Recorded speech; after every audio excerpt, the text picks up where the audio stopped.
please welcome the wonderful Mr. Dan Alexander. Give him heaps!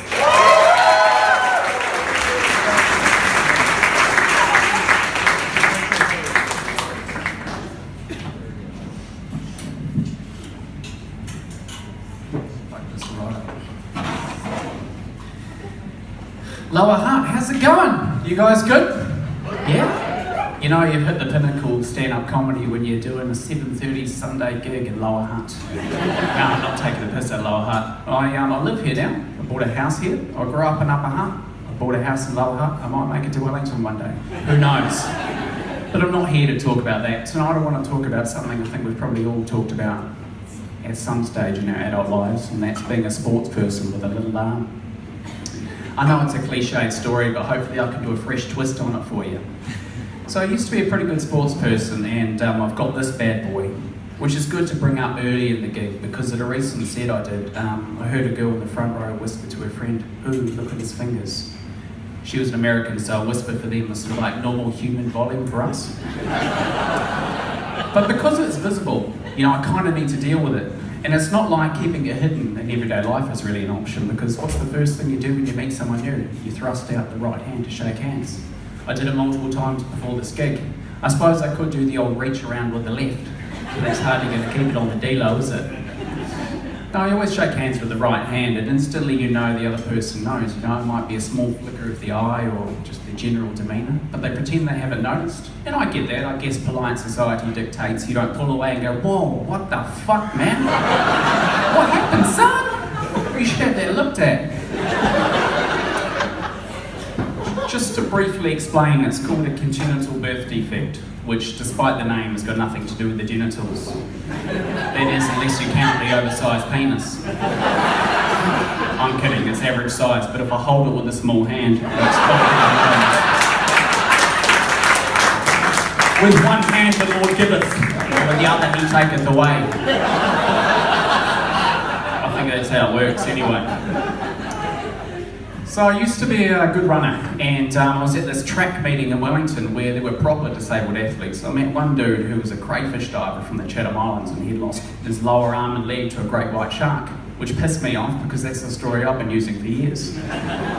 But it was at this gig that I was approached by a woman from Paralympics New Zealand about potentially competing. She said that, you know, your times and your disability would mean you'd likely qualify, and I'd never really considered a short arm on a runner to be much of a disability. She said it was, and to have a think about it, and so I did, and I thought, well, I'm not realistically going to make the normal Olympics for a number of reasons. One, I'm not talented enough. It's a biggie. Two, I've got a bucket ass, a bit of a ghetto booty. I don't know if you can see in these jeans, but it's disproportionately large. And three, far from being of East African ancestry, I'm pure white trash from Upper Hutt. No, I'm more genetically predisposed to pig hunting and teen pregnancy. And I got quite excited, you know. I thought, man, I could represent New Zealand. I could be like the next Oscar Pistorius. This was 2002, remember? Things were different back then. He was just an inspirational athlete, you know. Donald Trump was just a businessman. Bill Cosby was still fun Uncle Bill. The times have changed. And I said, yeah, sign me up, I'm keen as. And she said, first we'd need to do these tests to see if you fit the criteria for a particular classification. Essentially, there's 16 different classes in Paralympic running events. You've got, obviously on the start line of the 100 metres, you're not going to have a blind person racing a tetraplegic, racing a midget. Although that would be a hell of a sight though, wouldn't it? And some disabilities in their classifications are pretty straightforward. You know, if you're a dwarf high jumper, there's an obvious disadvantage. But a dodgy arm on runner can be quite contentious. So they did all these tests and they sent them away to some big cheese in Iran of all places, as if they didn't have enough on their plate. Anyway, we wait a few months and the results come back to say that I didn't qualify. Think of that. Sometimes I think, wouldn't it be great to have two equal length arms so when I go for a swim I can go in a straight line instead of around in a big fucking circle. And now suddenly I'm thinking, if only it was less usable, I could have represented New Zealand. You can't bloody win. You know, in hindsight I should have gone in there and pretended it was all proper, twisted up and crippled and shit. Hindsight's a wonderful thing. She said, Dan, there is some good news though. with your disability you would qualify in swimming, or the javelin, or even lawn bowls. Now, as we've established, I'm not much of a swimmer. I've never touched a javelin, that's not a euphemism.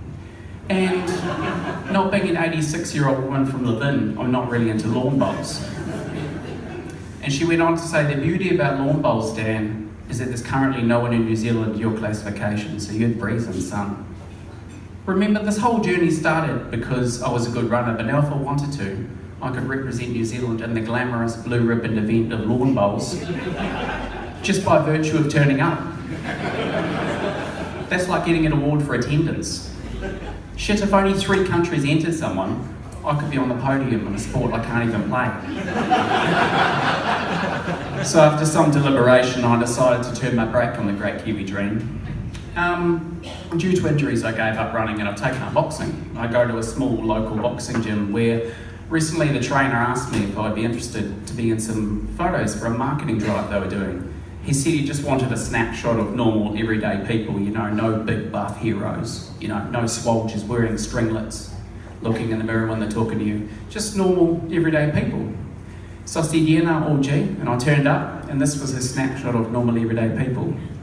A 70-year-old woman, a guy who weighed 150 kilos, and me. I thought this is a pretty diverse range. He's obviously just rounded up the invalids.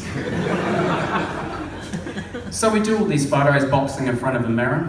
Next day, I get this Facebook notification saying I'm tagged in a picture. I clicked on it and there's this sort of black and white motivational style poster of me boxing with the words, "My disability doesn't define me, I define it," in quotation marks. Now normally when something's in quotation marks, it's in your own words. This wasn't. And because I was throwing punches and wearing boxing gloves, you couldn't even see I had a short arm. The upshot was, it just looked like a regular guy boxing with the words, "My disability doesn't define me, I define it." So clearly someone looking at it is thinking, well, it must be a disability you can't see. He must be a retard. Now I didn't want to finish on the word retard, so I'm going to tell you one final story. So I was born with one big finger and a thumb, sort of like a crab's pincer, and they cut this bad boy in half when I was 18 months old. And they took a skin graft from down here. Don't worry, I'm not showing you the aforementioned penis. It's a pretty common place to get a skin graft from, there and the arse. I probably would have preferred the arse, to be honest, which is not a line I use very often. But I'll tell you why I would have preferred the arse.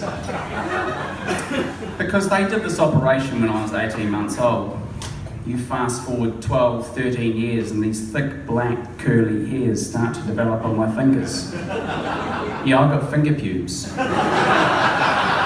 If I don't shave these bad boys every couple of weeks, I end up with a 70s style porno bush on my head. You've been amazing. Thank you so much, Buzz.